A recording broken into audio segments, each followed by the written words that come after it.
ago created this North Central Opioid Task Force, and this is our first meeting of this year. We hope to really bring training and information that will help our communities address the opioid epidemic. So thank you for coming as we learn another strategy and the importance of working with our children who are exposed to trauma. I also want to thank our officials who are here today, and because I don't want to miss anyone, would you please stand and introduce yourself? I know I see several. Peter Fall, Town Council. Bob Prasadi, Councilman.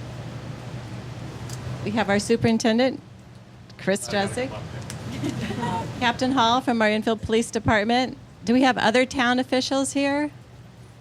Superintendents of town? Principals? Dr. Michael Pepe, Town Official. Thank you. So we have a great speaker, and to introduce the importance of this work, and our speaker is our Superintendent, Chris Dresig. So would you come up? Please give him a nice, warm welcome.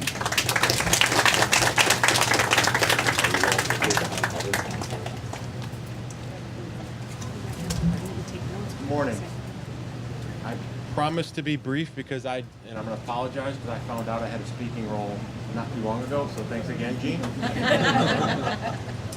But as Gene mentioned, oh, I'm sorry. Because of the fan, us in this area You can't hear? you. So. All right, how about that? Okay. Let me repeat. I didn't know I was speaking. So I am going to be very brief, and I hope I didn't just mess up your presentation by hitting the button. Probably not. I'm not touching anything, and I'm going to even be quicker. So Gene just asked me to say a few words on behalf of what the school system is doing regarding this issue. As Gene mentioned, the town has really come together with addressing the needs of not just the schools and the community surrounding the opioid epidemic that we're seeing nationally and unfortunately we're seeing in our community.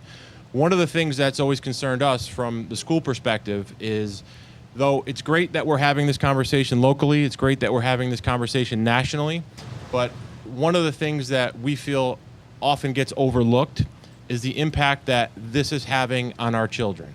Not necessarily just from a substance abuse standpoint, but from the trauma that these kids are experiencing in their homes. So I've been on my soapbox for quite some time, as Gene can attest to, and I see some of my administrators here saying, yeah, he doesn't shut up about this.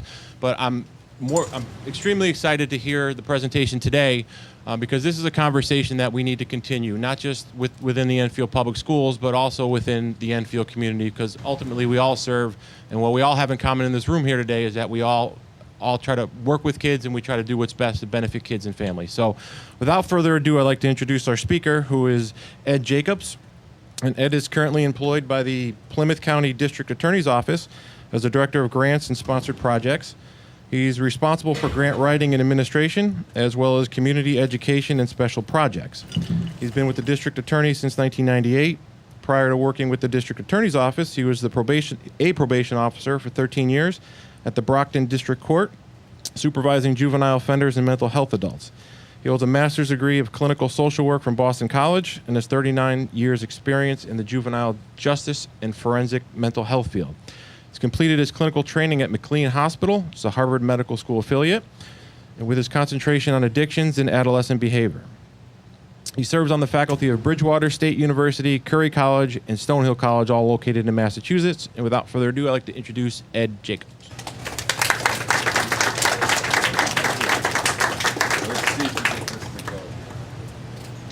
Did I mess it up? Thank you very much for having me.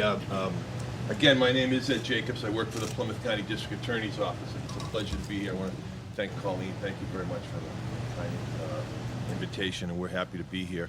Just as you want me to speak up? Please. You got it. I can go. I got that bellicose voice, my wife tells me. So years of coaching on the field, I guess. So if we could, rather than have everyone introduce themselves, could I just ask how many people are from education? Raise your hand. Great. How about Child Protective Services, social services, right? Treatment, prevention, law enforcement. Great. Did I miss anybody? Who did I miss? Just a mom. Oh, thank God. Glad you're here. Smiling face.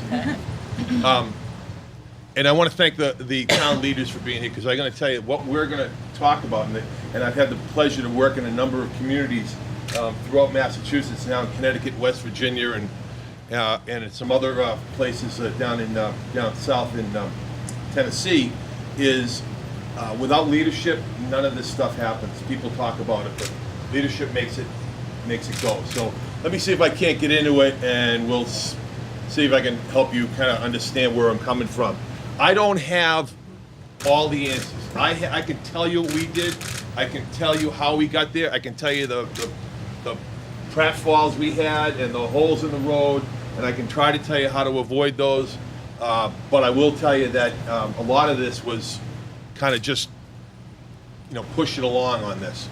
So there's a DA logo on the left, and on the right-hand side, has anyone ever heard of the Trauma and Policy Learning Institute out of Harvard Law? Sometimes some people call it the Purple Book. Well, by the end of today, you're going to not only know it, but I'm going to make sure you get all the links to all the websites you need to go to. The one on the right is out of they wrote a book in about 2006, 2007, which I'll talk about in a minute, and it was called Helping Traumatized Children Learn. And it's an excellent book. It's about $7 if you buy it, maybe $10, but you can also get it online for free. So it's a PDF. I'm going to make sure you have that, but that website's going to be traumasensitive-schools.org, and I'll make sure you get all of those.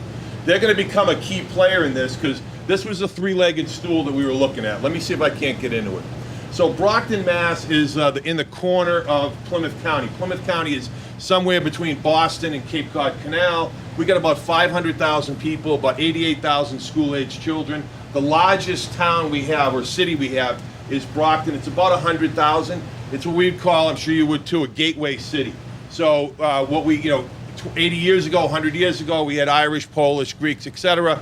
And now we have Haitian and Cape Verdean, a large Cape Verdean population, etc. So it's a town that sees changes all the time. It's a blue-collar town, there's no question about it. The rest of the county is about 95 to 96% white, Caucasian, if you will. The other piece about the precipitating incident, so I had a gentleman who was a mentor to me, his name was Ed Olson, and he called me one day, it was a Tuesday, won't forget it, and he said, Eddie, there was an armed home invasion last Thursday night.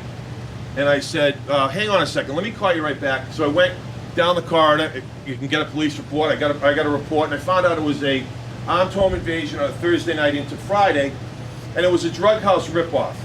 So, one set of drug dealers rips off another set of drug dealers, because if you're the drug dealer gets ripped off, who are you going to call? The police? They stole my gun, they stole my money, they stole my weed. No, you don't call anyone. But the problem was, instead of them getting the right house, instead of getting the second floor, they got the third floor. And they got a mother with a 12-year-old son and a 5-year-old and a 6-year-old, boy and girl. 12-year-old jumps in front of the mother to protect her. He gets whacked, hit, pushed to the ground, gun in his mouth. Mother gets pistol whipped. They're looking for the drugs. They can't find it. It is not in the house. They got the wrong house. Doors off the hinges. Somebody calls the police. They take him to the hospital. 2 o'clock in the morning, 2:30. They bring him back to the apartment. No one's had a chance to fix the door. So now you got a mother and 3 kids in a house, and they try to get settled after being in the hospital, and then they come and knock on the door, and it's the police saying, hey, we got 2 of the 3 guys we think in the car. Can you come identify them? So the 12-year-old boy and his mother go out to the car, and they identify 2 of the 3 guys. Even though they were masked, they recognized their clothing and build and voice, etc. Well, Ed's point was, he said, Eddie, that happened on Thursday night into Friday morning. He said the next day, that 12-year-old had the 5- and 6-year-old in hand and got him to school, and he got him on time. So I started thinking about it. Ed said to me, guess who didn't know? So I started thinking, I remember when I was a little boy, if I got in trouble down one end of the street at Mrs. Marber's house, I always knew my mother was going to find out. Even if Mrs. Marber wasn't home, I just knew. Somehow I felt like the adults in my world had this thing where they talked to each other, and they were going to know. So here comes this event that happens in this boy and this 5- and 6-year-old's life. probably the most horrific event in their life, and no one says a word in the school. And why don't they say anything? Because they don't know. So now, if I'm that boy, what's going through your head? What's the thought that's going through your head? Anybody? I'm sorry? No one cares. No one cares. Not true, but nobody said anything, so what's the other thought that goes through your head? I think it's like, I guess this is no big deal. Maybe this is my new normal. Now, Ed said to me, he goes, why is it that when this happens, we can't, somehow the school can't find out about it? So I said, I don't know, that's a great question. He said, because we have people who are, this is before trauma training, we got into all this, but this is, a number of years ago. But he said, but we have counselors, we have MSWs, we got counselors, we have people who would see to their needs, but you got to know first, right? So I said, okay, so I'm a geek of sorts. I like to collect data and I like to know what other people are doing. So two things had to happen. I wanted to collect enough data so that I could say, hey, this is twice a month occurrence, or this is 20 times a month occurrence. And what I found was, it was far more than that. The other thing I wanted to look for was best practices. Like, I don't want to reinvent the wheel. I'm smart enough to know I'm not the smartest guy in the world, but I wanted to know who was doing what and what was happening. So one of the places we looked at was the Boston Medical Center, and there's a book there, you see Children Who See Too Much, and that's written by a woman by the name of Betsy McAllister Groves. She's a beautiful person who's done a lot of consulting with us a number of years ago. She was at Boston Medical, and now she's at the Gutman School of Education at Harvard. So she was the first one to start to say, I'm seeing kids who are related to parents who have domestic violence, and they're coming into the emergency room. And then she also talked about, if you remember, in Boston and a number of places in the country, from 1985 when the crack epidemic came in to about 1995, 2000, there was an upslope in juvenile homicide murders. Matter of fact, in Boston, I think we had 152, 154, and it was about anywhere between 45 to almost 50% of either the victim or the perpetrator was under the age of 18. Pretty bad times. A lot of crack cocaine was one of the fuels of that. So she was seeing this and wrote this book, so she was a great help. OJJDP is the Office of Juvenile Justice Delinquency Prevention. This also just got championed in the last 8 years with the Attorney General Holder, Eric Holder. And again, the idea of trying to give kids a fresh start, and we can talk about that. Down the street from here, I don't know how far New Haven is. What is it, 2 hours, an hour and a half? Well, one of the things, we always talk about strength-based models or assets. What does New Haven have? They have Yale University. So the Yale University, with its graduate schools and their police department, do ride-alongs. So we sent a number of some brass from the Brockton Police and some patrolmen from the Brockton Police. And since 2006, we've had social workers riding with Brockton police officers at certain key areas and hotspots of the day and night. So we looked at what were the times of day where we had DV cases or we had community violence. Now we got a social worker. We pay for some of them out of grants. Then we got smart and we said, okay, let's pay for some of them out of grants, get a supervisor who can do supervision, an LICSW, if you will, and then let's go and recruit from the graduate schools of social work. So at any time we have at least 2 or 3 social workers, and we might have as many as 8 or 9 or 10. We also needed to figure out how do we work with the schools? How do you share information? Should we send a fax? Should we call? All those kinds of things we needed to try to hammer out. What if we miss kids? Like, what if something happens and we don't know, and the police, and so we realized we had a ton of training to do both on the police side and on the school side. And I'll tell you about a case study in a minute. So we had, at the time, we had a Weed and Seed grant, and I always like to kind of parlay one set of funding into another, if you will. So that Weed and Seed grant was weed out certain bad areas of the city and then seed in good things like Boys and Girls Clubs, YMCAs, etc. So we got some data and we said every police report, we want to know if there's a violent incident where someone's taken to the hospital or it's a serious case, someone's arrested, A and B, DW, etc., on up.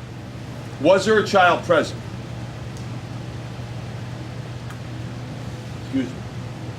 So here's the first set of numbers that we started to get was the age of the children who were witnessing.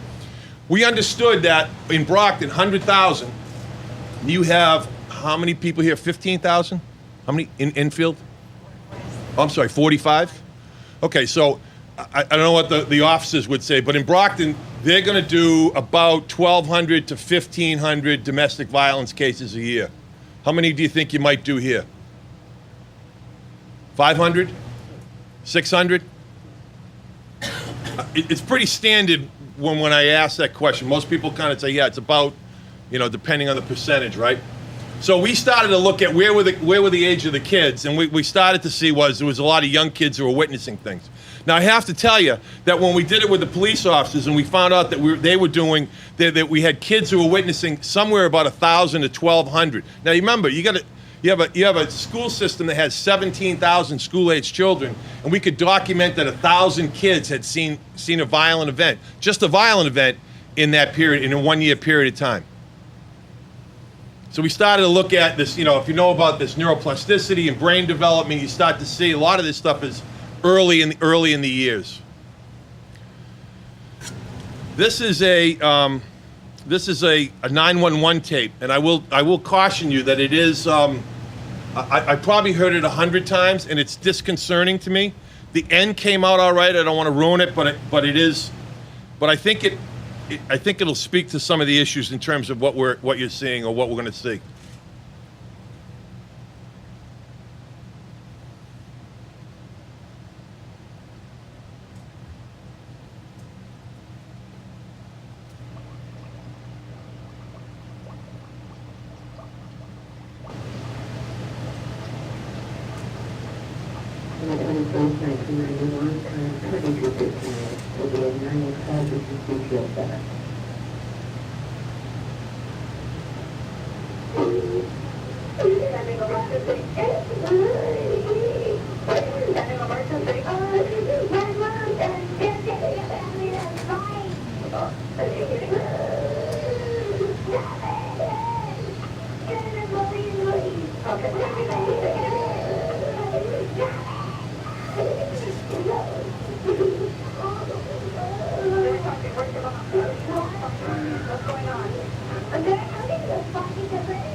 How's that make people feel?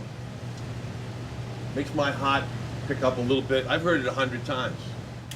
I get a little bit uneasy with that, and I've heard it 100 times. I know what's coming. That's about 3 minutes of what is a 9.5 minute call. And when you hear the whole 9-minute call, you hear the stepfather get on and he's intoxicated. You hear the mother and she's aggravated and angry and doesn't want the police involved, etc. And you're thinking, when I ask people after the 9 or 10 minutes is going, how long do you think that was? People will go, it seemed like it was like a half hour. Now I can only imagine what it's like for the police officer who has to come in and on the other side of that door there's innocent people, there's innocent children, and they have to come in and take authority and deal with that. And we'll talk about that in a little while. But how old do you think that young girl was? She was 6 years old.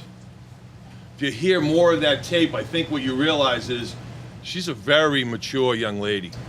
Very intelligent, very mature, and I would dare say probably not the first time she's had to call 911. This case here resulted in Pierre, the father, being incarcerated for, I think he did 6 years on this case because he did not physically hurt the baby, but he did put that family in terror, and it wasn't his first. It wasn't the first time or his first offense by any means. So we needed to take a look at data too. So we needed to also make a convincing case, right? So this is the city of Brockton. Again, I apologize for stepping away from the microphone, but this is Route 24, which goes into Boston. So we very much have turned from a city that produced shoes and shoe lasts, etc., called the Shoe City for a long time, into, once 24 came in the 50s, that it became more or less a bedroom town for Boston and Route 128. What we have here is this green spots, these are parks, etc., but we made sure we put in schools. And the reason we did that was, and this is narcotics arrest, and again, it's only 8 months. The reason we did that was when we do training in schools, we say, where is your school? And they'll go, oh, it's right here. It's just like right in the belly of the beast. And so, for teachers, every time I've done this presentation, and I've done a lot of them in Brockton, we do it for other towns, I just happen to pull this one. They'll say to me, so that's narcotics, this is firearms? There's always a teacher or two or three who come up to me at the end of the presentation and say, I've been a teacher for 20 years, I leave here every day at 4:45. I had no idea what this was going on. I didn't know. Okay? It's an honest, it's very honest, and I appreciate that. But now that you know, and of the kids who come from your school, where do they come from? And so we took these kinds of maps, and we can do it for domestic violence, and we can do it for a number of things. And we're trying to get home to people that the kids you have, it's not like when you grew up. It's something different is going on. So this is what we call a heat map again. And again, this is firearms in 2014. You can see that center part of the city, that's our downtown area, our core. And again, a number of schools down there. So what the Brockton schools did was they built 6 new schools, but they built 4 of them as magnet schools downtown. Beautiful, they're amazing buildings. And in the light of full disclosure, my wife works in the one at the top of the screen over there. 950 kids, and 94% of them are in the school lunch program. She's like, we don't even check. Everybody gets it free. Again, no surprise here, half the domestic violence cases, restraining orders in Massachusetts, a child in the home. So that's what we call a 209A. I don't know what they call it in Connecticut. I should know, but I don't. Again, it's if a husband, wife, boyfriend, girlfriend, etc. relationship. And then certainly no surprise, but again, we had to have a study to tell us, witnessing DV is a significant predictor in delinquency and criminal offense, right? So we started to do some work with the police and the Department of Justice, and I'll send you all those websites, and I have some slides up here for them. We started to talk to the police about when you go into a house, what's going on and what do you see, etc. And they were really upfront, and they're saying, listen, I'm really not a social worker. When the kid's in the corner and the parents are screaming and yelling, and we're trying to take control of the situation, and the kid's in the corner and he's sucking his thumb and he's rocking, I'm not sure I know what to do. So we said, all right, well, What if we had someone help you, train you, give you some things, transitional objects, stuff in the back of the car, whether it's teddy bears or crayons or coloring books, whatever, and all those kinds of things. And they were looking for that. Police officers said to me, I'm looking for a tool in my tool belt. I'm looking for that kind of skill, because when I go into a house, I need it.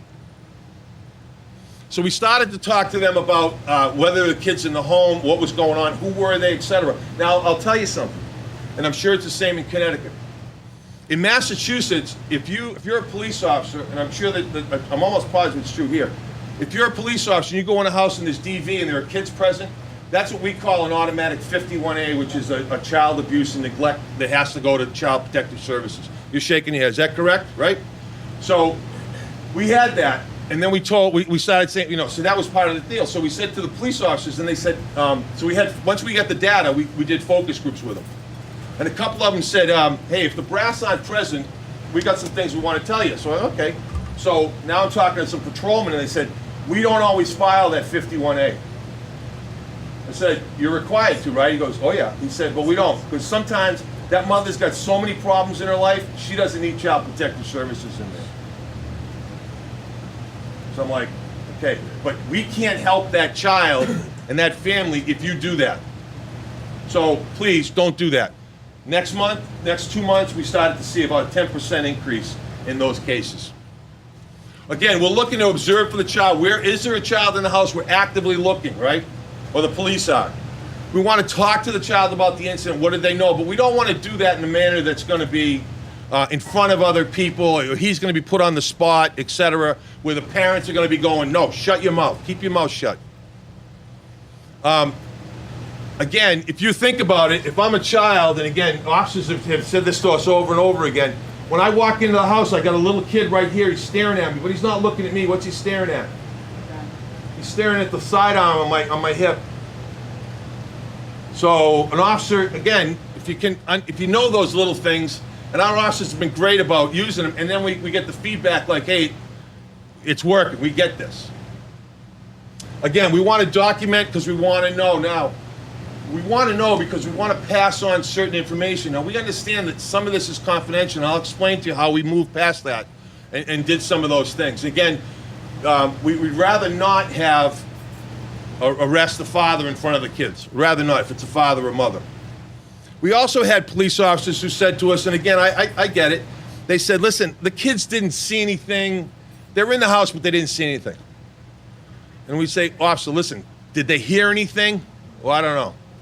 Officer, did they see the blood on the floor? Did they see the father getting taken away? Did they see the mother going in an ambulance? If they did, please file. You got to let us know. Because then we can send, if there's no social worker to go to that house that night, we'll follow up the next day and send somebody to follow up. Whether it's a police officer, plain clothes, with a social worker to go to the house and say, we know there was an event here last night. Can we offer you some services? Can we give you some information? Can we help you? Again, more of this. So we started doing looking at the Guardian and the Child Advocacy Center. That's where we do all our interviews for kids. It's a child-friendly place. I'm sure you have them in Connecticut. We have a lieutenant every morning from the school police who looks at all the overnight arrests, and then he then says, okay, here are the kids that I want to, here are the ones identified. Now I'm going to call, and we've gone through iterations of this. Call the superintendent, call the assistant superintendent, call the director of guidance. If I know the school, I'll call the principal directly. Somehow we try to make it work. We've changed it almost every year. We also have in Massachusetts what's called CBJJ, Community-Based Juvenile Justice. We've had them for about 20 years now, literally. And that's where the district attorney's office, the police department, the housing authority, Department of Youth Services, probation, child protective services, etc., get together and they talk about who's before the court, what kids are before the court. Now, originally, defense counsel went off the wall on this. They're like, oh, you're going to throw all these kids in jail. And what we were finding is that the DA or the prosecutor, the ADA, was hearing from the school, this kid's a good kid. I don't know what he did. I don't know what happened in this situation, but I'm telling you, at our school, he's not out of control like it says in this police report. So now, okay, so now that's information. So what we found was, we had to do a study, over 5 years, and we weren't prosecuting any more kids than we were before. We weren't sending them to a youthful offender. It was actually sharing information was for the better, I think. And that's important. That's important, the sharing of information. So the BJA, Bureau of Justice Assistance, has Safeguarding Children of Arrested Parents. That's a training video. I think it's 18, 20 minutes long.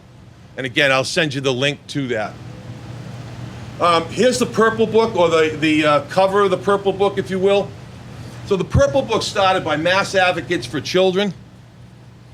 So they were the folks who, if you had a special needs child and the school system was saying, yes, you have a special needs child and you need an IEP, but here's what we're going to give you. They were the agency that would help you come in and advocate for more services or what they felt were corrective services, et cetera, right?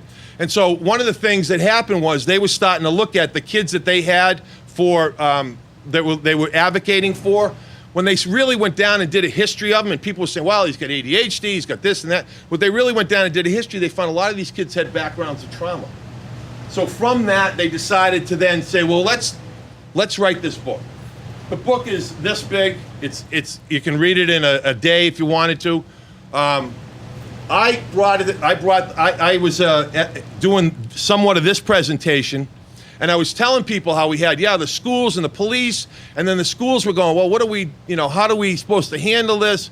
And so I got asked to speak at a collaborative school at the end of the year, their conference. And as I was doing it, this gentleman comes up to me and he says, hi, I'm Joe Restuccia, and I'm speaking after you, but can I speak before you because my son's getting married in Connecticut? So I said, yeah, go ahead.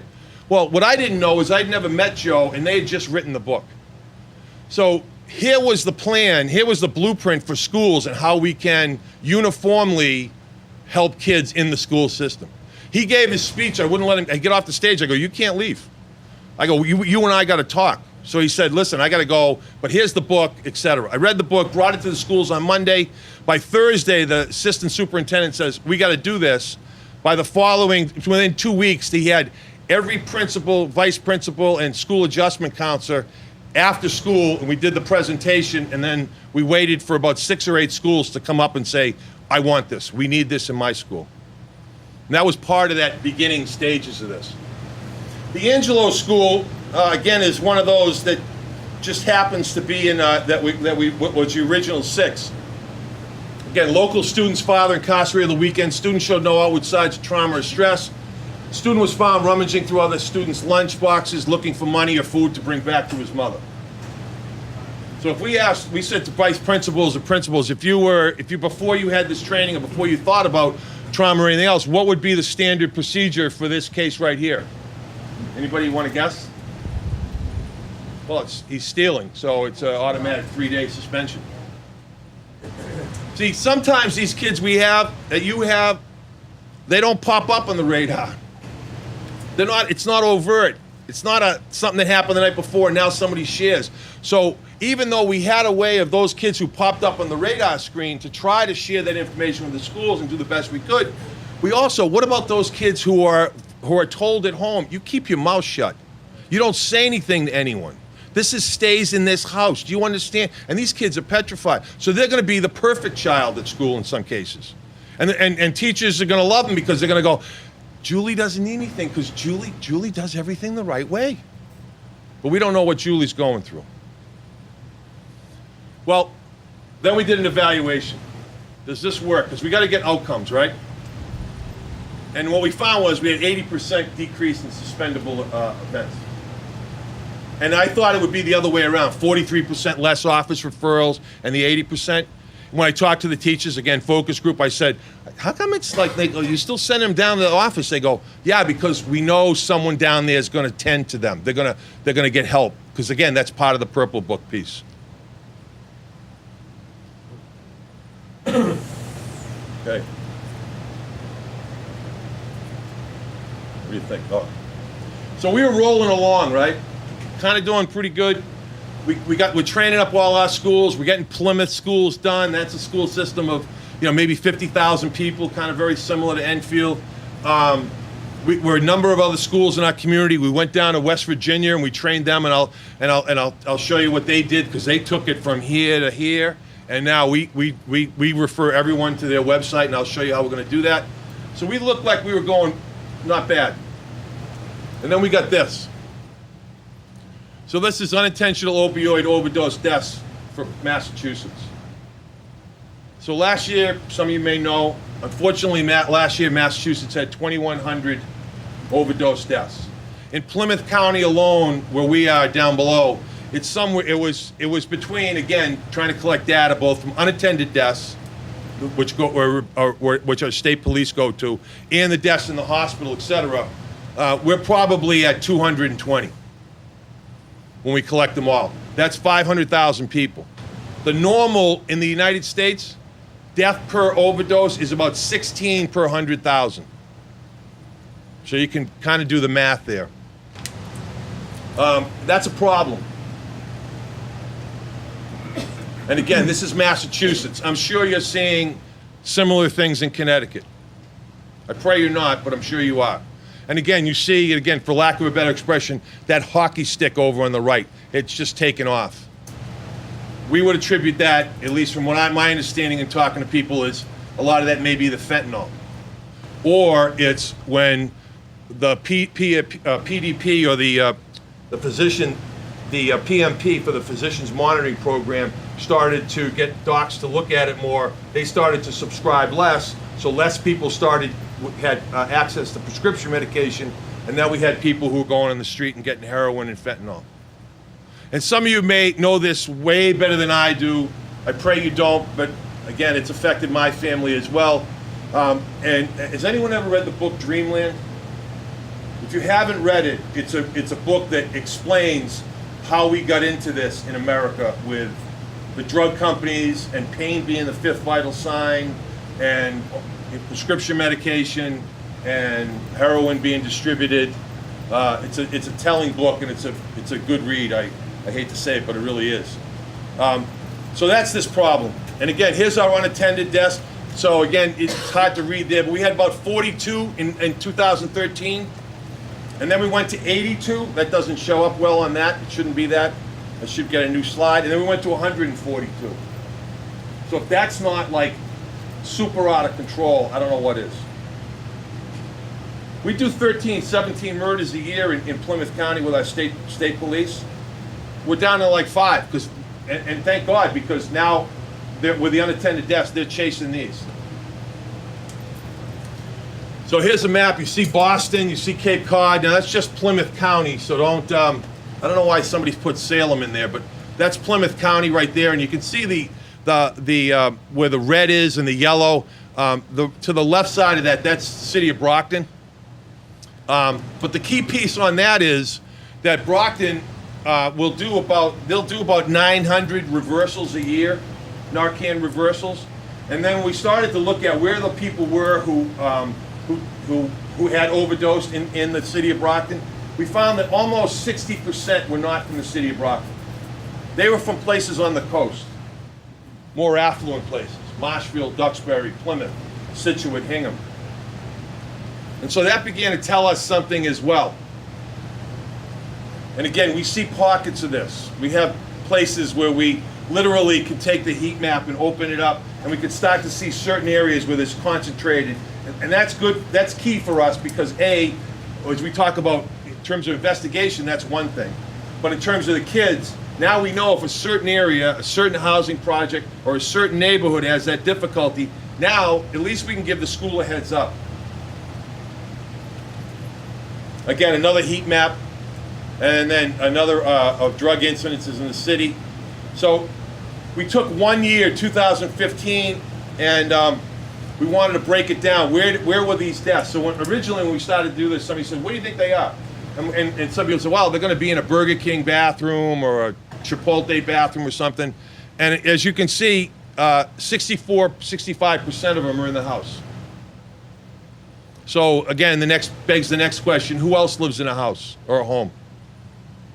Kids, right? So we started now to ask the police, when you go to an OD, can you tell us if there are kids around, if there are kids present, even if it's not a death? Again, public places or a friend or family's home or in a hospital. Again, the age range, when we originally started to look at this back in 07, 08, and we started to see this trend, and we were starting to see the uptick, a lot of our heroin addicts, again, were somewhere between that 49 to 55, or 40 to 55 range, kind of upper end. We didn't see a lot of young kids dying at that point yet. And then now it's moved down into the 39 and now into the 29. That 29 is the fastest growing group. So that has a number of implications for us. The number of implication is, to us, that's the prime time age when people have kids. They become parents. The other piece is that schools, I think, do a really good job, even when you look at student surveys and whatever survey you might use here. I don't know which one it is, whether it's the Search Institute or the YRBS or whatever it is. I think schools do a pretty good job of, trying to work with kids, get the number of marijuana down. But the opioid and the prescription abuse is usually like less than 1% or 1.5%.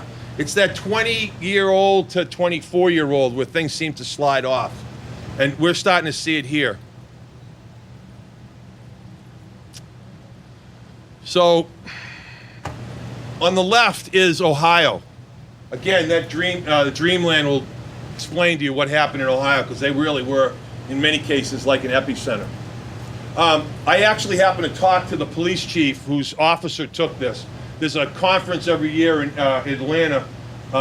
It's the National Prescription Drug Heroin Conference. It's in April every year, and it's probably one of those conferences that I don't go to anything else because I go to this because I think it's actually worthwhile. They have good scientists there. They have good policy there. It's well worth it.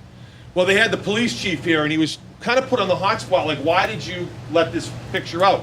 So the picture is a 5-year-old boy in the back seat, and on the left-hand side, that's his grandmother in the passenger seat, and his grandmother's boyfriend passed out. Now, I didn't know this at the time, but when I talked to the chief, he told us that there was an officer that was waiting. There was a bus dropping kids off, and this boy got off the bus and ran to the car. The officer was 3 or 4 cars behind. The bus took off, and all the other cars took off, and some of the cars in front of them kind of went out and took off that way, and this car never moved. So the officer got out to say, hey, what's going on? Everybody all right? And he comes across this. He was so angry and so frustrated, he started taking pictures of it. And again, he got some criticism for releasing the boy's face. Again, we blocked it out. So you say, well, that's the grandmother. Where's mom and dad? Dad's in jail, mom's in rehab. On the right-hand side is a case that our office prosecuted. That's in a place called Marshfield. By no means a ghetto, by no means in any way, shape, or form. This is, I say mother and father, by biology. So they're being charged with first-degree murder. And the reason is that they had a 5-month-old baby who had neonatal abstinence syndrome and was treated at the hospital. Somehow, some way, they had the baby back in their home. I think it was because her mother was living in this apartment with them, and she was going to, quote-unquote, supervise. So Child Protective Services put the baby back in this home. The baby was fussy, very fussy by everyone's, even the doctor's notes. The husband here, or the father, if you will, decided that maybe he should put a little heroin in her bottle. So at 5 months old, she passed away. This is, by no means did we stage any of this, okay? This is pictures from that apartment. You see crayons, you see hypodermic needles, upper left-hand corner, you see a boy's toy. So in this apartment was this 6-month-old and 2 other children, 8 and 9 years old. They lived in another bedroom. I'll show you the bedroom where this child lived in. So on the left-hand side is a bed. It's like a racing car bed. That's where the mother and father lived in that side over there. And if you can see the bottom underneath, I don't know if you can see that, but it's like cans of, whether it's energy drink or beer, I'm not quite sure, probably energy drink, but there's cans of, with cigarette butts in them. And again, not as tidy as So this is the other side of that room. It's like taken from that bed, and if you can see, oh, I guess my wife and I used to call it like a bouncy or something. You know this right here? Baby lived in there for 5 months. Never had a crib, never had a bassinet. That's where the baby lived. And you can see that there's something here, and again, cigarette butts here, and that thing is disgustingly dirty.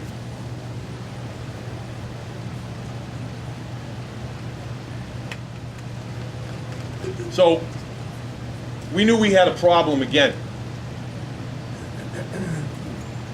We thought we were dealing with domestic violence and community violence in some areas, and then we realized that we were beginning to see something. We didn't know we were going to get hit over the head in 2011 with this kind of case by any means.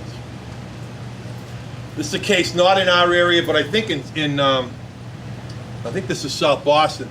This young girl lost both her mother and her father within about 8 weeks, both on overdoses. This is one from, I think, Springfield, Mass. The mother was having a pajama party with her girlfriends. They all shot up heroin, and the young one came downstairs and saw that they were all out and had the wherewithal to call 911, and they were all Narcan. So we have a program in our office that we're working on. We have a program called Drug-Free Communities. Do you have that around here? You must, right?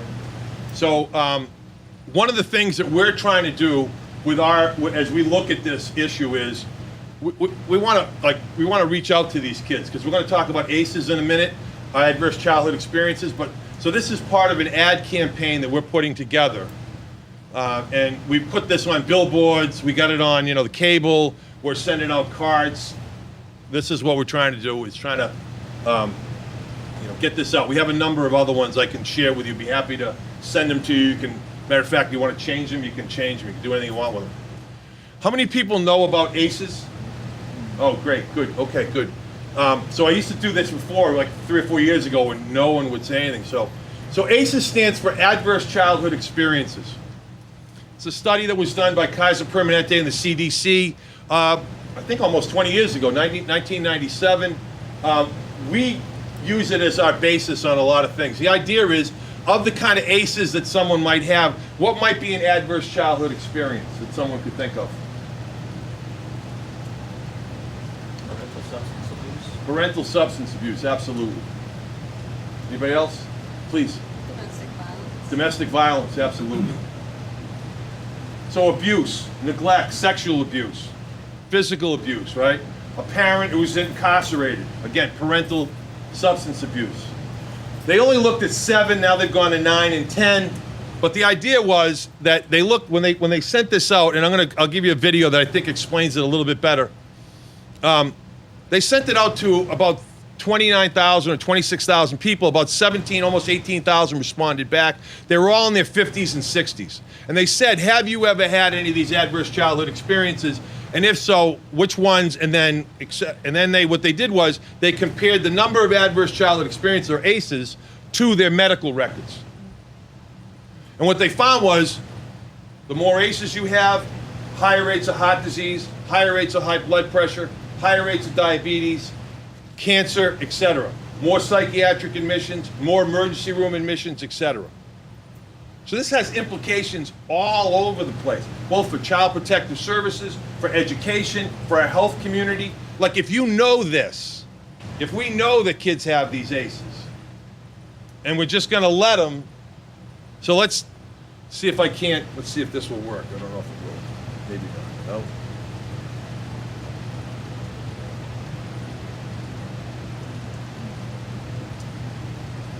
I'll try to play that for you later. I just want to, I'll move through it for time. How are we doing for time? Where are we going to? 2:30, right, you said? About 12. Yeah, okay. So here were the original. Here's what they asked.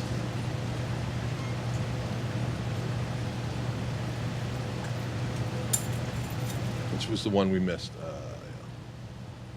This is this job.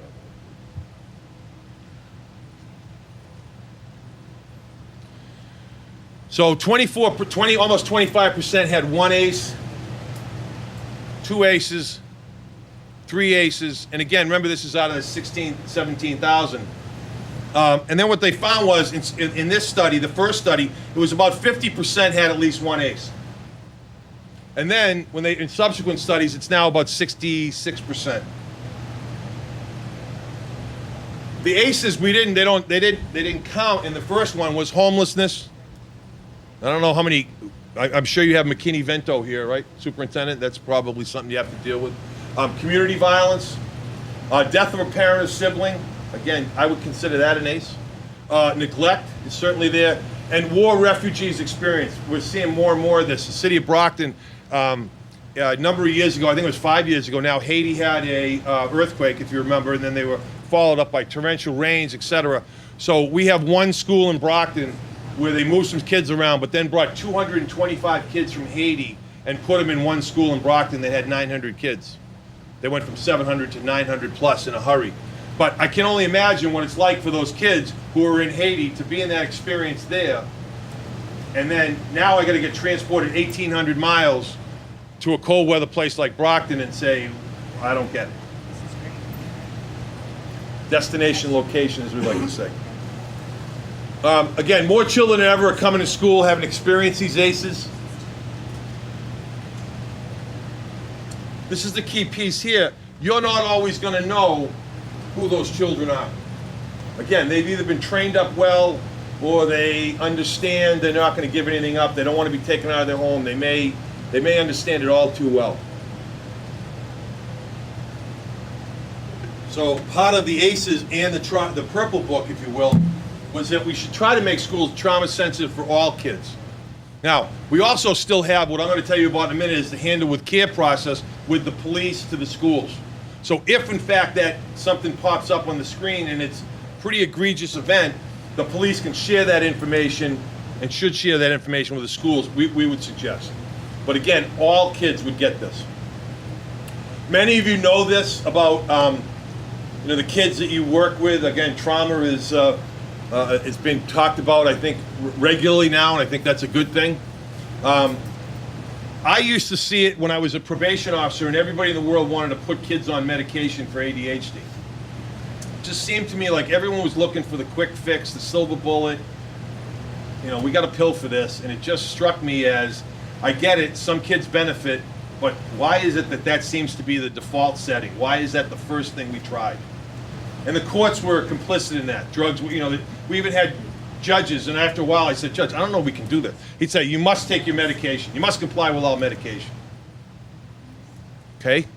Maybe it's a good thing, maybe it's a bad thing, but we had pediatricians who I respected, but again, parents were kind of cranking on them, and the school systems were cranking on the parents, vice versa, saying, hey, he's got to get some help. We can't contain him in the school. And so we medicated a lot of kids, I think. And rightly or wrongly, some kids benefited. I'm not so sure all of them did. Again, other ACEs that we looked at.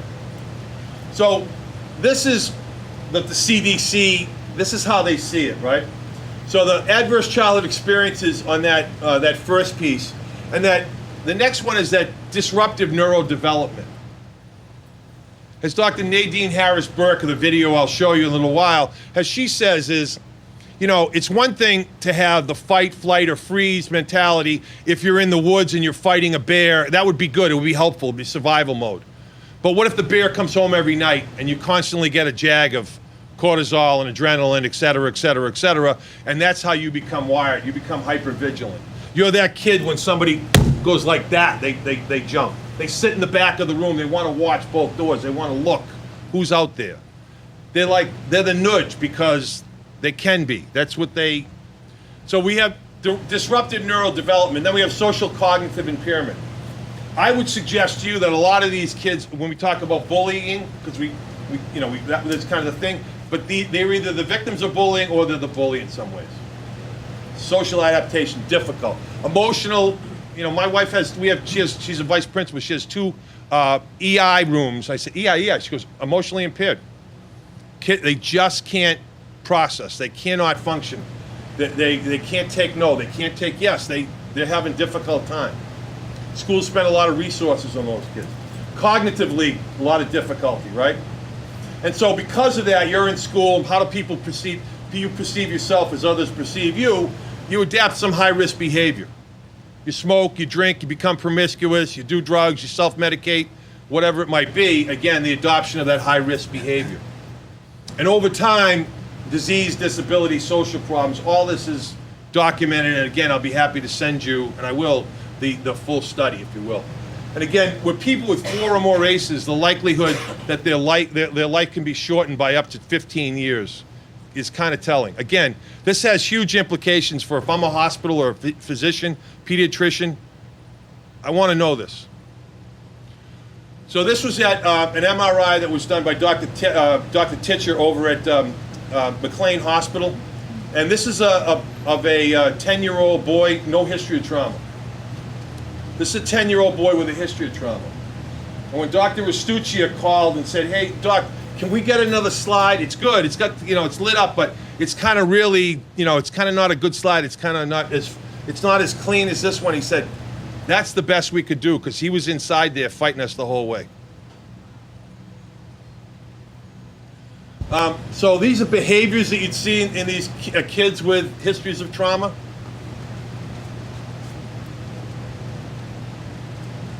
Any of these make sense, or any of these things people see in your schools? Is this kind of the behavior you see, or no? Yes? Maybe? Yeah.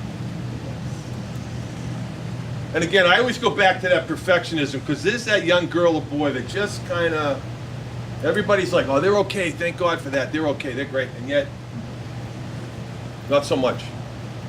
The greater risk of offending, smoking, drug use, alcohol use, suicide, cancer, depression.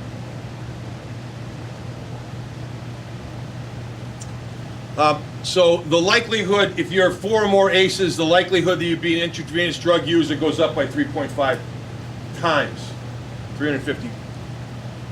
Adult alcoholism, 4 or more ACEs, literally goes up almost 16 times. I'm not sure why I don't have a video there. Wait a minute.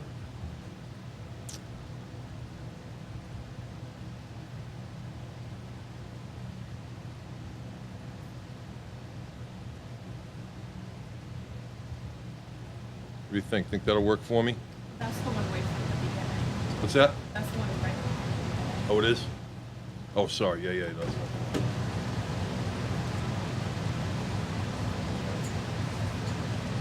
Just knock it off, too.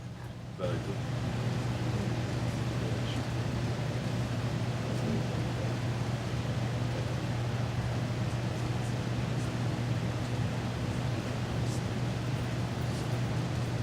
I used to wear glasses. I used to be the AV guy with I swear to God, with the tape on my, but it was all reel to reel in those days. Some of you don't even know what I'm talking about, reel to reel, right?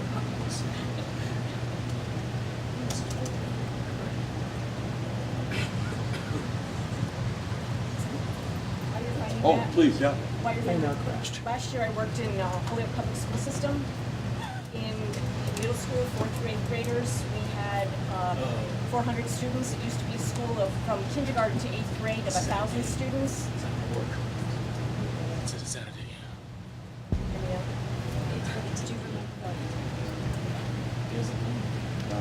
We had 400 students, but the year before it was 1,000 students from kindergarten to 8th grade, all traumatized. All the other schools that could no longer deal with them sent them to my middle school. I had 11 to 18 staff members every month that were injured.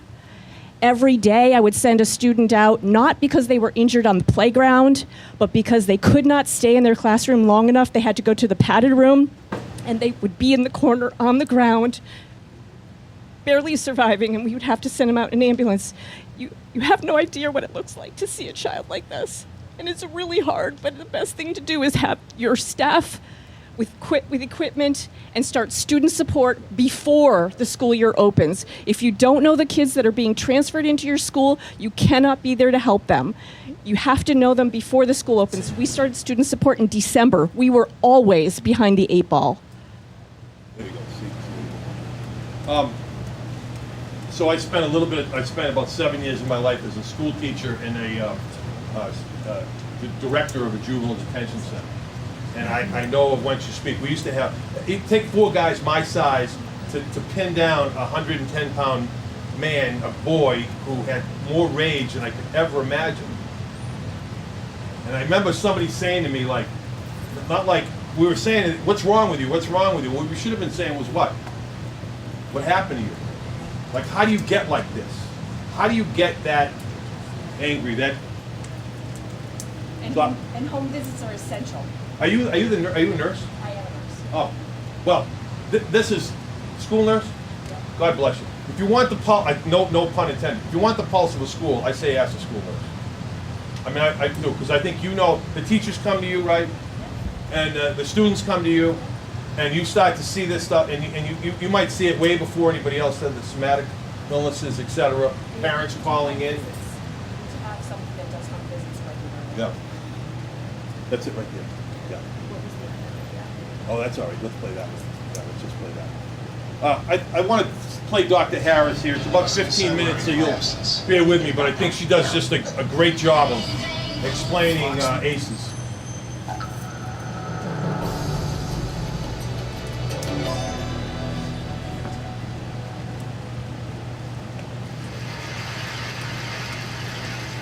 In the mid-90s, the CDC and Kaiser Permanente discovered an exposure that dramatically increased the risk for 7 out of 10 of the leading causes of death in the United States. In high doses, it affects brain development, the immune system, hormonal systems, and even the way our DNA is read and transcribed. Folks who are exposed in very high doses have triple the lifetime risk of heart disease and lung cancer, and a 20-year difference in life expectancy. And yet doctors today are not trained in routine screening or treatment. Now the exposure I'm talking about is not a pesticide or a pathogen chemical. It's childhood trauma. Okay, what kind of trauma am I talking about here? I'm not talking about failing a test or losing a basketball game. I am talking about threats that are so severe or pervasive that they literally get under our skin and change our physiology. Things like abuse or neglect, or growing up with a parent who struggles with mental illness or substance dependence. Now, for a long time, I viewed these things in the way I was trained to view them. Either as a social problem, refer to social services, or as a mental health problem, refer to mental health services. And then something happened to make me rethink my entire approach. When I finished my residency, I wanted to go someplace where I felt really needed, someplace where I could make a difference. So I came to work for California Pacific Medical Center, one of the best private hospitals in Northern California. And together, we opened a clinic in Bayview, Hunters Point, one of the poorest, most underserved neighborhoods in San Francisco. Now, prior to that point, there had been only one pediatrician in all of Bayview to serve more than 10,000 children. So we hung a shingle, and we were able to provide top quality care regardless of ability to pay. It was so cool. We targeted the typical health disparities: access to care, immunization rates, asthma hospitalization rates, and we hit all of our numbers. We felt very proud of ourselves. But then I started noticing a disturbing trend. A lot of kids were being referred to me for ADHD, or attention deficit hyperactivity disorder. But when I actually did a thorough history and physical, what I found was that for most of my patients, I couldn't make a diagnosis of ADHD. Most of the kids I was seeing had experienced such severe trauma that it felt like something else was going on. Somehow, I was missing something important. Now, before I did my residency, I did a master's degree in public health. And one of the things that they teach you in public health school is that if you're a doctor and you see 100 kids that all drink from the same well, and 98 of them develop diarrhea, you can go ahead and write that prescription for dose after dose after dose of antibiotics, or you can walk over and say, what the hell is in this well? So I began reading everything that I could get my hands on about how exposure to adversity affects the developing brains and bodies of children. And then one day, my colleague walked into my office and he said, "Dr. Burke, have you seen this?" In his hand was a copy of a research study called the Adverse Childhood Experiences Study. That day changed my clinical practice and ultimately my career. The Adverse Childhood Experiences Study is something that everybody needs to know about. It was done by Dr. Vince Felitti at Kaiser and Dr. Bob Onda at the CDC, and together they asked 17,500 adults about their history of exposure to what they called adverse childhood experiences, or ACEs. Those include physical, emotional, or sexual abuse, physical or emotional neglect, parental mental illness, substance dependence, incarceration, parental separation or divorce, or domestic violence. For every yes, you would get a point on your ACE score. And then what they did was they correlated these ACE scores against health outcomes. What they found was striking. Two things. Number one, ACEs are incredibly common. 67% of the population had at least one ACE, and 12.6%, 1 in 8, had 4 or more ACEs. The second thing that they found was that there was a dose-response relationship between ACEs and health outcomes. The higher your ACE score, the worse your health outcomes.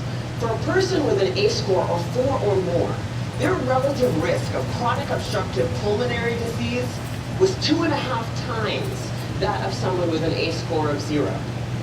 For hepatitis, it was also 2.5 times. For depression, it was 4.5 times. For suicidality, it was 12 times. A person with an ACE score of 7 or more had triple the lifetime risk of lung cancer and 3.5 times the risk of ischemic heart disease, the #1 killer in the United States of America. Well, of course, this makes sense. You know, some people looked at this data and they said, come on, you know, you have a rough childhood, you're more likely to drink and smoke and do all these things that are going to ruin your health. This isn't science. This is just bad behavior. It turns out this is exactly where the science comes in. We now understand better than we ever have before how exposure to early adversity affects the developing brains and bodies of children. It affects areas like the nucleus accumbens, the pleasure and reward center of the brain that is implicated in substance dependence. It inhibits the prefrontal cortex, which is necessary for impulse control and executive function, a critical area for learning. And on MRI scans, we see measurable differences in the amygdala, the brain's fear response center. So there are real neurologic reasons why folks exposed to high doses of adversity are more likely to engage in high-risk behavior. And that's important to know. But it turns out that even if you don't engage in any high-risk behavior, you're still more likely to develop heart disease or cancer. The reason for this has to do with the hypothalamic pituitary adrenal axis, the brain's and body's stress response system that governs our fight or flight response. How does it work? Well, imagine you're walking in the forest and you see a bear. Immediately, your hypothalamus sends a signal to your pituitary, which sends a signal to your adrenal gland that says, release stress hormones, adrenaline, cortisol. And so your heart starts to pound, your pupils dilate, your airways open up, and you are ready to either fight that bear or run from the bear. And that is wonderful if you're in a forest and there's a bear. But the problem is what happens when the bear comes home every night. And this system is activated over and over and over again. And it goes from being adaptive or life-saving to maladaptive or health-damaging. Children are especially sensitive to this repeated stress activation because their brains and bodies are just developing.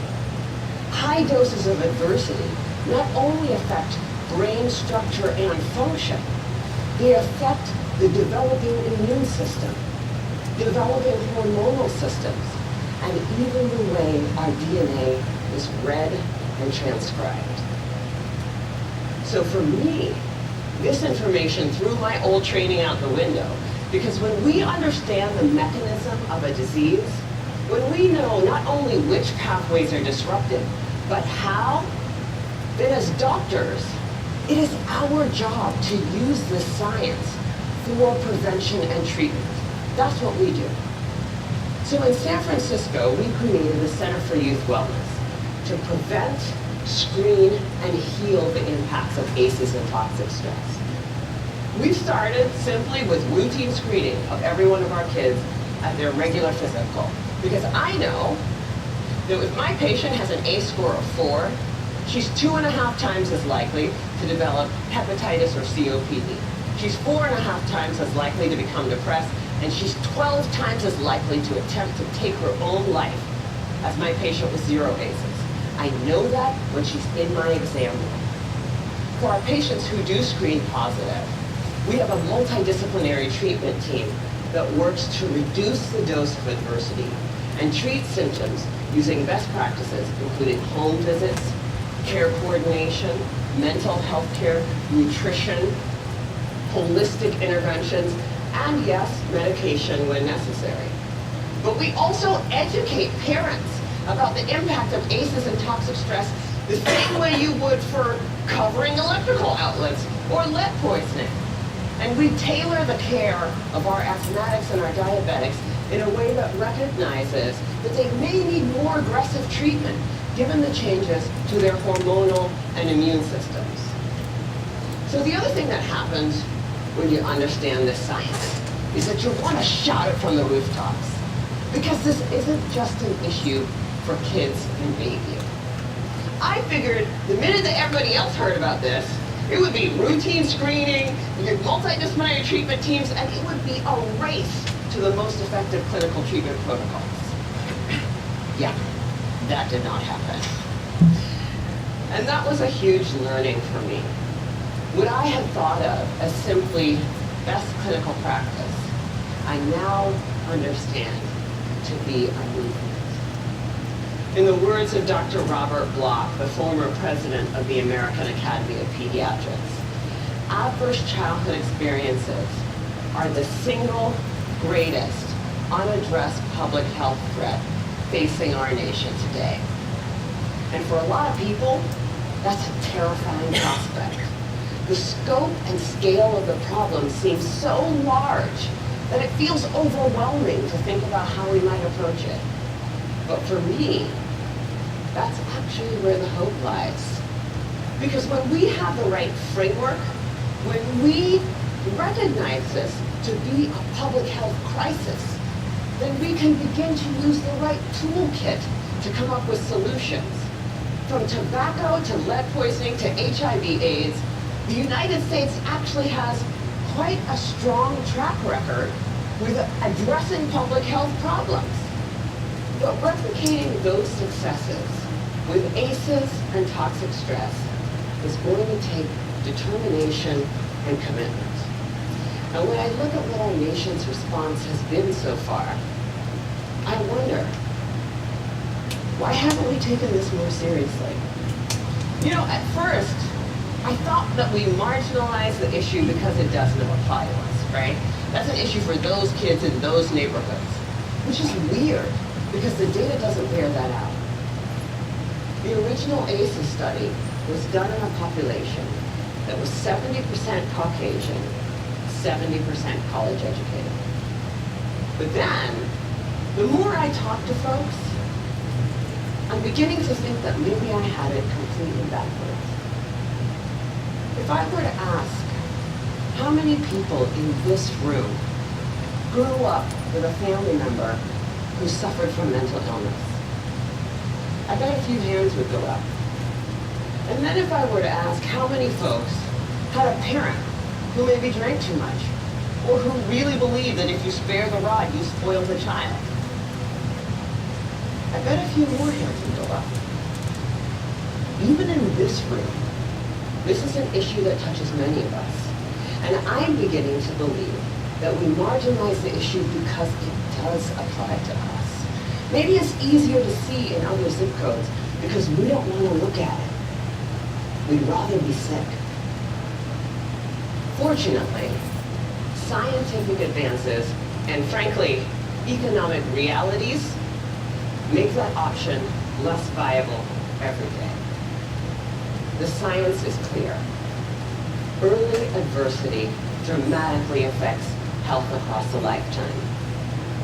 Today, we are beginning to understand how to interrupt the progression from early adversity to disease and early death.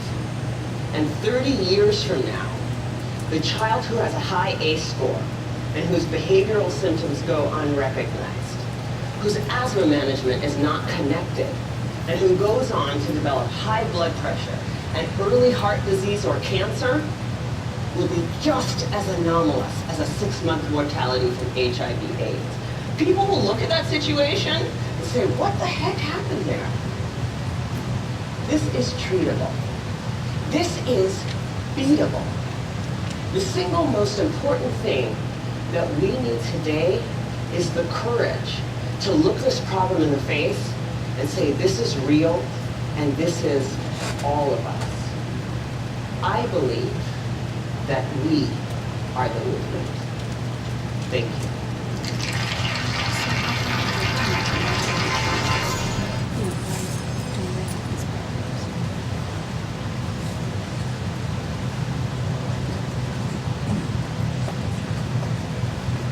Not responding, okay. See if we can do color. So when I look at this, I also think about resiliency and work that happens in schools and in ball fields and in theaters and all the work that you do. Because, again, if we talk about these risk factors that kids may have or the ACEs, there's also this idea that we hope that there's a caring adult in that child's life, right? We hope that they have some innate skills that maybe they can be built upon. And this is why the schools is such, as obvious as it is, such a critical component to addressing some of this issue. But you got to know that it's there, and then we got to try to give you some of those, thank you very much, those skills to for you and your staff. And again, this is how some of this would affect kids who have a high level of ACEs. And again, I'm going to kind of go through these because I want to save some time for, and you've been sitting down.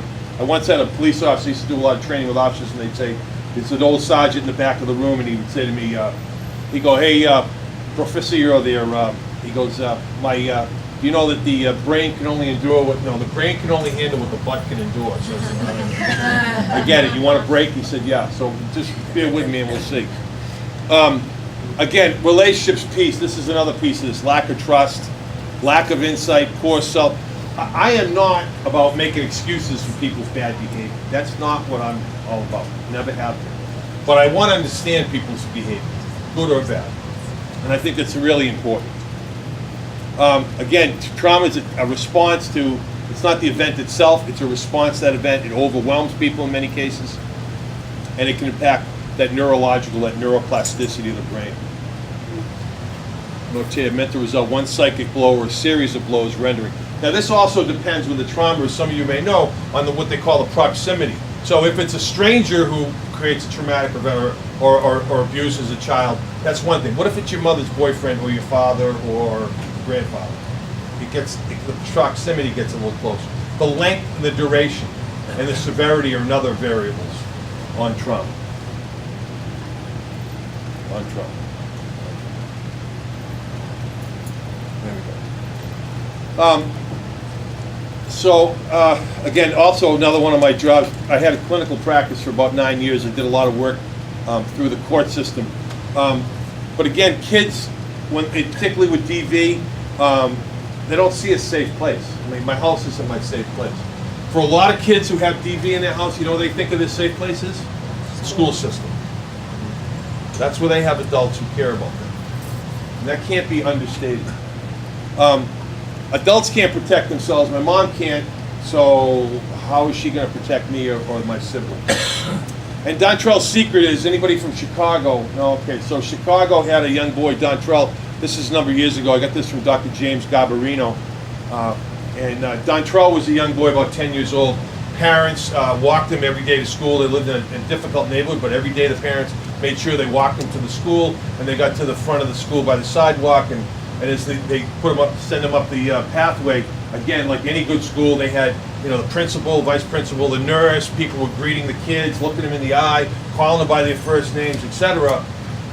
Dontrell, there was a drive-by shooting, and Dontrell caught one in the head, and in front of 250 kids died. And Dontrell's secret was, for those kids, is, am I safe anywhere? That school really had some work to do, obviously. They struggled.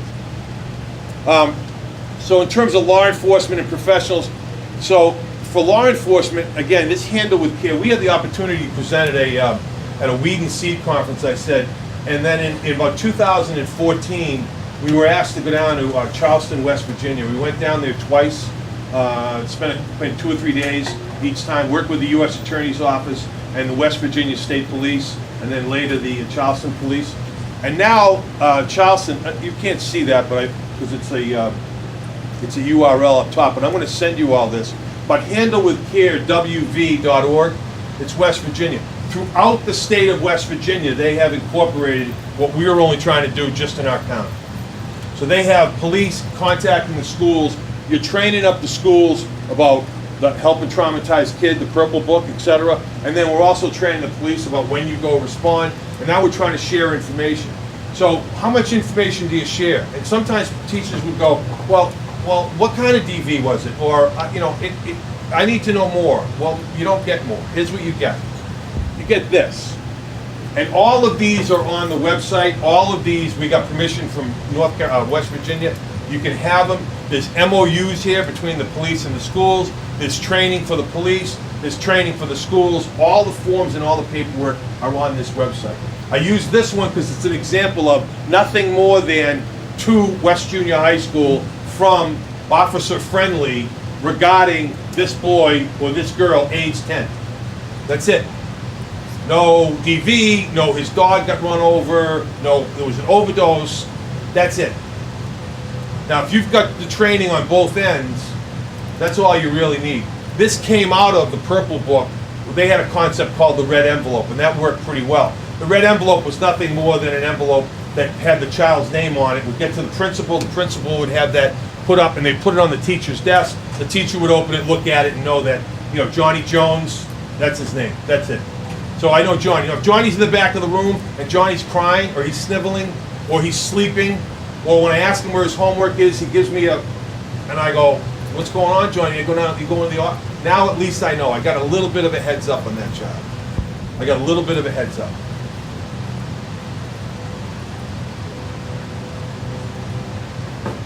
That was fun.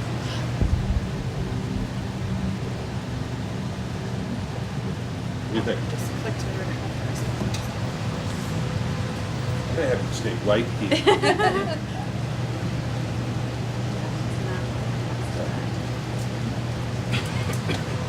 I'm putting an awful lot on the table. Any questions, comments, criticisms? Any yeah buts? I'm whatever your thoughts are. Again, please. Is anybody doing any of this type of research or the research that you do, the data collection in the prison system? With the parents? Are they looking at those ACEs of You mean in terms of incarcerated, Right. both youth and yeah? So we have a couple of judges, presiding justice down in Bristol County, who uses ACEs. He's got all his judges in his county thinking about ACEs. So he had his, and I'll send you that study. He had all his court clinicians interview every child to look for how many ACEs. And no surprise, those kids who are in the court more, way more ACEs. So yeah, in terms of the other study, I haven't seen one for adults. I have seen for juveniles, but so law enforcement, again, no surprise. Officers know this. If they see DV going on in the home, there's a good chance, over 50% chance that child abuse is going on. Next to sexual abuse, but child abuse. And again, DV 15 times higher. Also behavior, gangs, etc. And then children witness, although we think they don't, about 68 to 80% of the DV cases. Now again, that was something that we had our communities. So I had a group of parents, and we were in a community at one of our coastal towns, so we'll go nameless, but pretty affluent homes. You can't buy a garage for $500,000 there. And they were going, yeah, well, we don't have really DV. And the chief of police was in the back of the room, and God love me, he goes, yeah, well, we had 275 last year. The people went, what? I thought we lived in, like, Nirvana land here. Not necessarily. Again, behavioral issues, again, these are things we talked about. Mental health risks, PTSD, depression, oppositional defiant.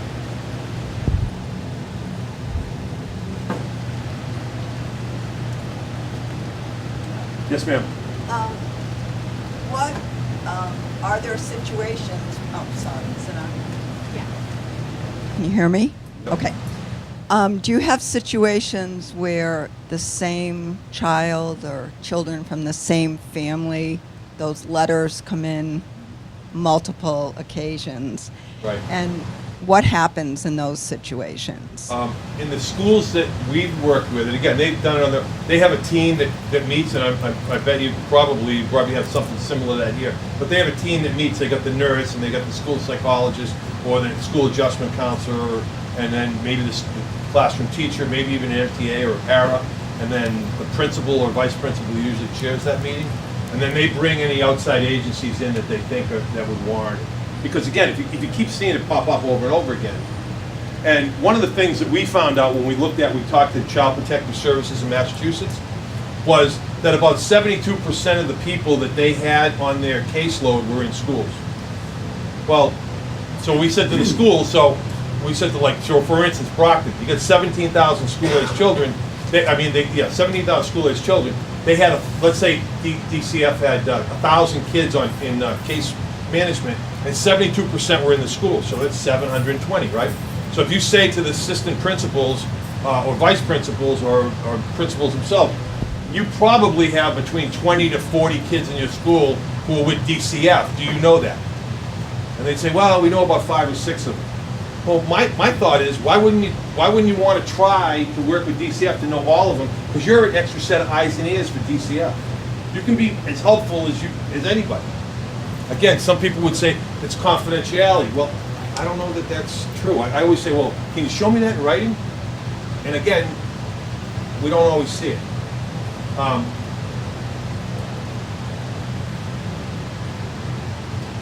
You won't know what kids have ACEs all the time. Let me kind of get into, and I hear this every day. So part of this work, when I'm doing this, I'll come home, and my wife, again, that 960 kids, and she'll say, I got a story for you, and I'm going, I go, how old? She'll go 5, 6, 7, and I go, really? And she goes, could I possibly make this up? Have you ever known me to be this creative? So she's got one story after the other. So it begs the question, we got to, at least I keep hearing it, we got to do something. I want to get to some of the, what the Trauma and Policy Learning Institute talks about. Again, academic performance, classroom behavior, relationships.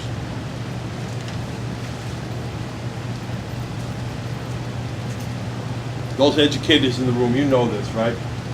Tough to go from one thing to another, transfer classes.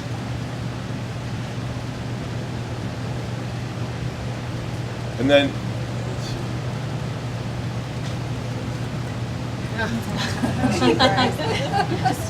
I'm almost at the end. I apologize.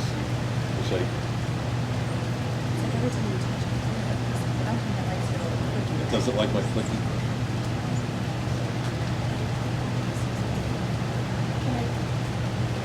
Yes, ma'am. The confidentiality within the schools, you don't have to give everybody all the information. So it just needs to be as basic as that piece of paper that says just keep your eyes on this one kid. Something happened recently, and that's all you need to know. If you have anything that you glean from your classroom, or or you hear him telling other kids in the class, then we get together and we talk about something. But we always let, you know, the principal, vice principal that's with those kids, and the nurse, and their social worker or counselor know. Those are the people who have to be on board. They don't have to know all the details. They just need to know specific details.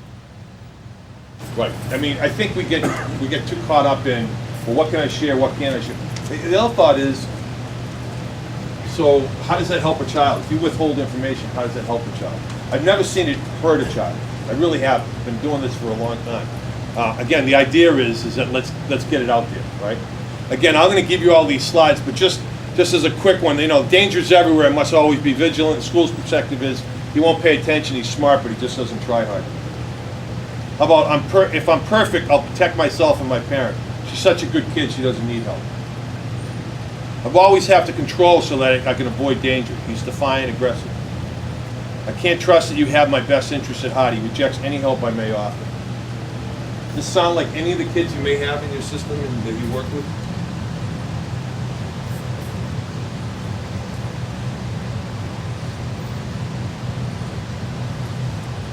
So if you decide that this is the direction you go in, and I would say take a look at that purple book, and because all of this, I don't want to try to sneak in and do this, but these are the basic tenets of the purple book.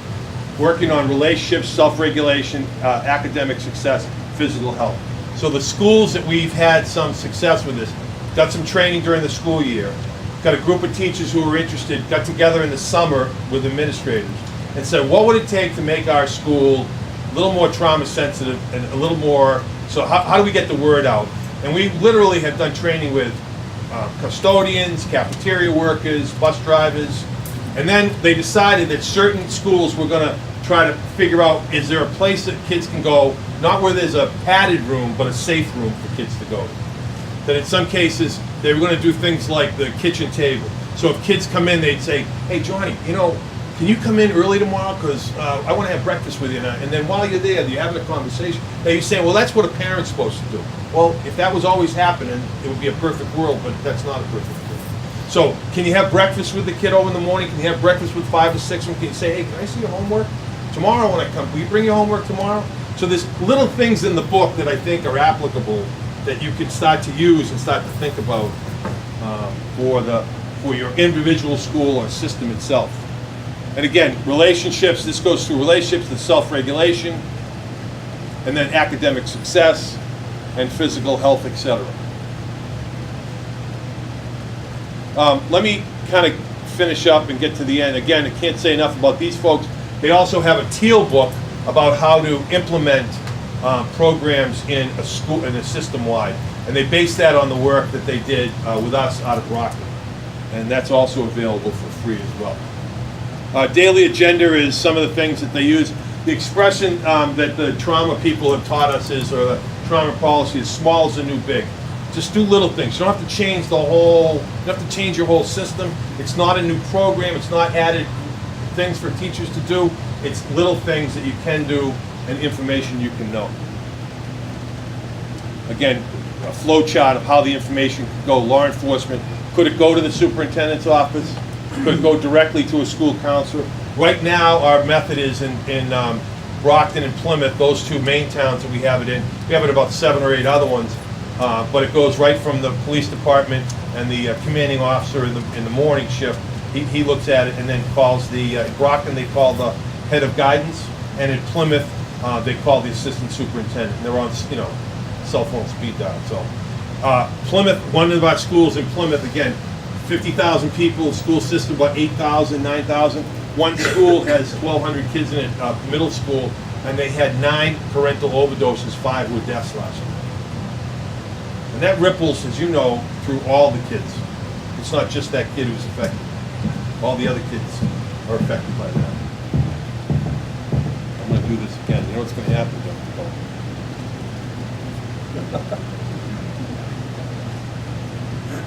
you? Okay. Oh. No. It doesn't like you clicking. So, it was just gonna show my name, and nobody needs to see that anyway. Can I answer any questions? It's hot in here, I know, and I appreciate your time, really do. Just really quick, Sir. we're taping this, so if you don't mind using the microphone, please, so it goes over to the TV. There you go. I've served on the town council for a number of years, and we're never going to solve every problem, and we're not going to fix every kid, and we have limited money to do things with. So what I'm looking for from you is what can we do to get the biggest bang for the least amount of money?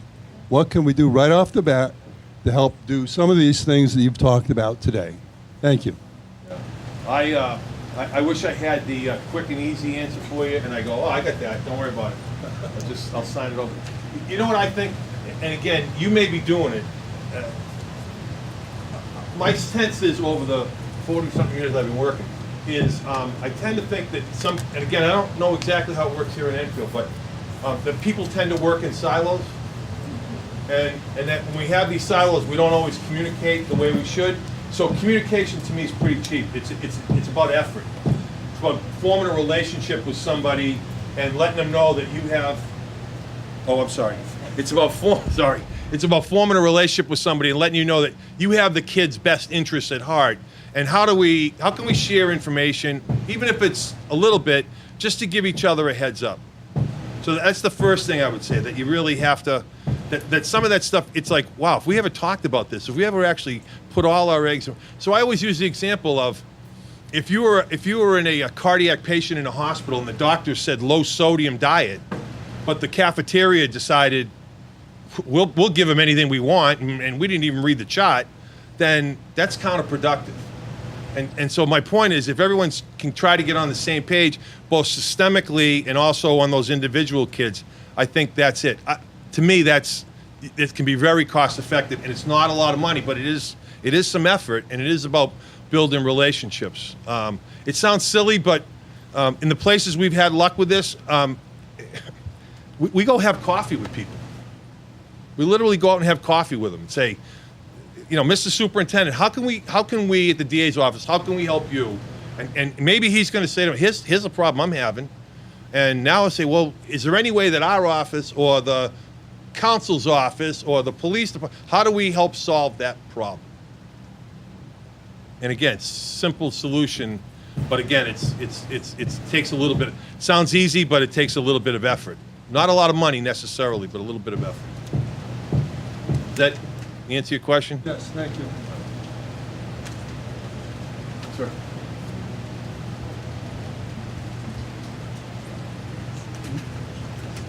How you doing, sir? Jeff Larson. I'm a principal at a magnet school here in town. In the town of Enfield is great for us. They're outstanding, but I also serve 34 other sending districts along with the city of Hartford. Yep. I was wondering if you know of any legislation that makes it mandated for police to be able to tell schools so that we can get to these kids if we don't know already. Right. So in terms of the police piece, Massachusetts, and I'll send you the legislation, has what's called safe and supportive schools, and I'll send you that. In terms of the police piece, again, I don't know that it's mandated. We do have that CBJJ that's written in the legislature 20 years ago, but that's actually on a appendage budget, but it gives us the ability to do it.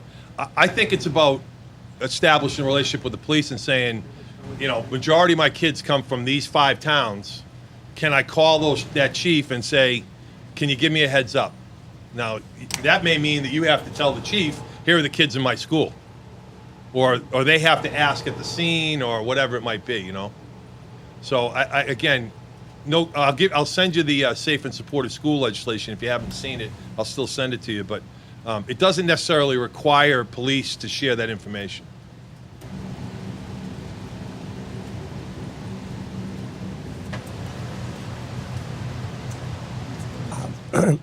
Does this work? Yes.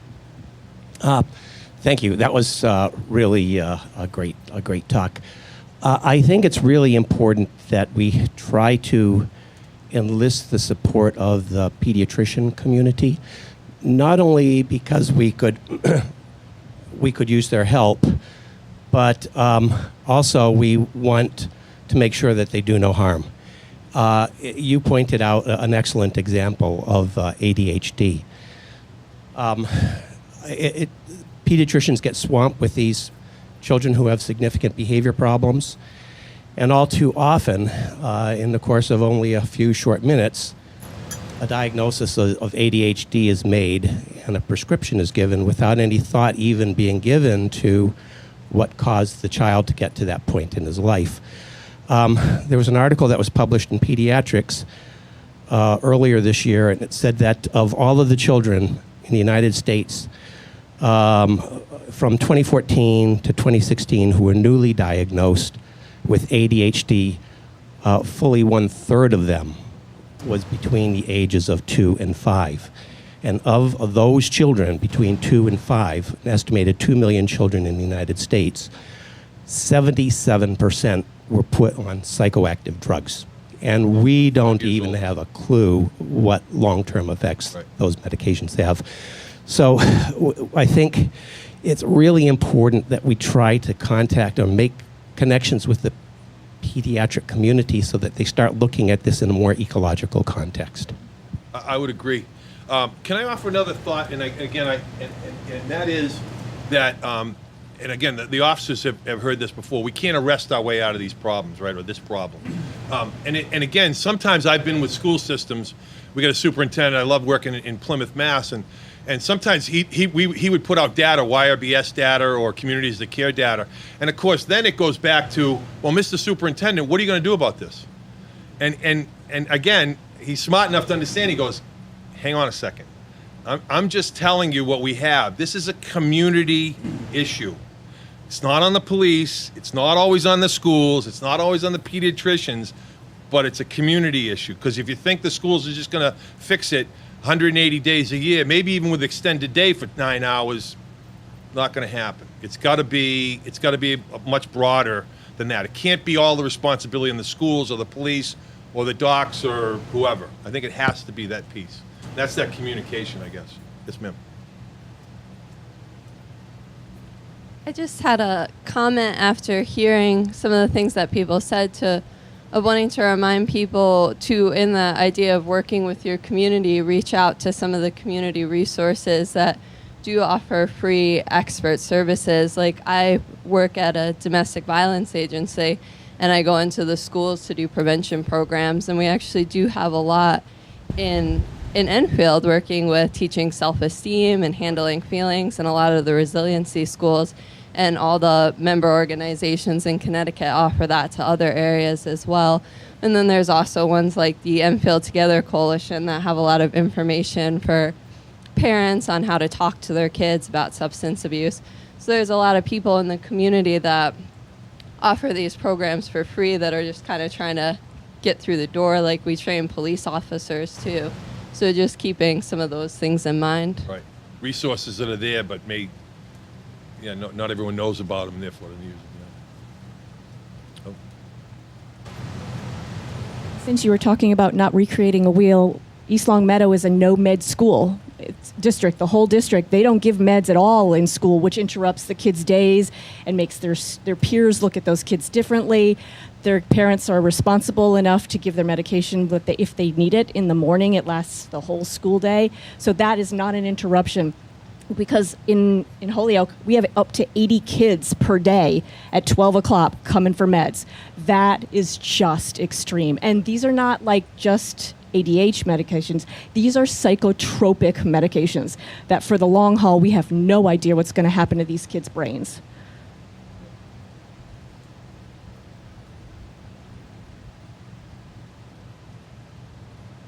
I'm going to send Colleen all these links, websites, etc. You have my email. I'll put my email on it. Feel free to just call me, email me, text me, and I'll be happy to, if it's something that we've gone through or we know and other places have gone through, we'll put you in touch with them and let you talk to them and kick the tires and say, maybe this is for us and maybe it isn't. Again, it's each community's got to make its own decision in terms of, yeah, we're doing this, or we want to do more of it, or we want to tweak this, or we want to kind of look at it in a different light, and that's all good too. We all want what's best for the kids in the community, so I appreciate your time, and I really, Colleen didn't tell me we were going to do like power yoga after this or anything, is it right? Hot yoga? We've got a nice hot room for I was it. kind of thinking I got my son's car, it's got AC on it too, so. If there's any more questions, I'd be happy to take them, or I'll stick around, I'd be happy to do that as well.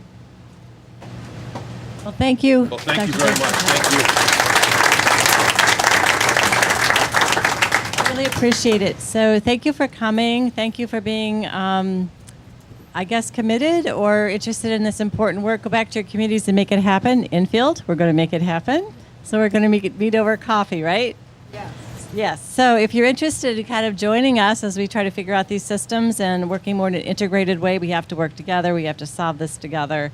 Please let us know. We have some subcommittee works through the Opioid Task Force Prevention, Treatment, and Recovery. So if you're interested in being part of those committees, please join us. It's on the agenda. We have handouts over there. And please let us know your ideas for these North Central Opioid Task Force meetings, because we want to bring information to you, to our community, in terms of what do we need to know. So it's our professional development time together. So thank you for coming, and we'll email all this attachments out to you. So thank you again.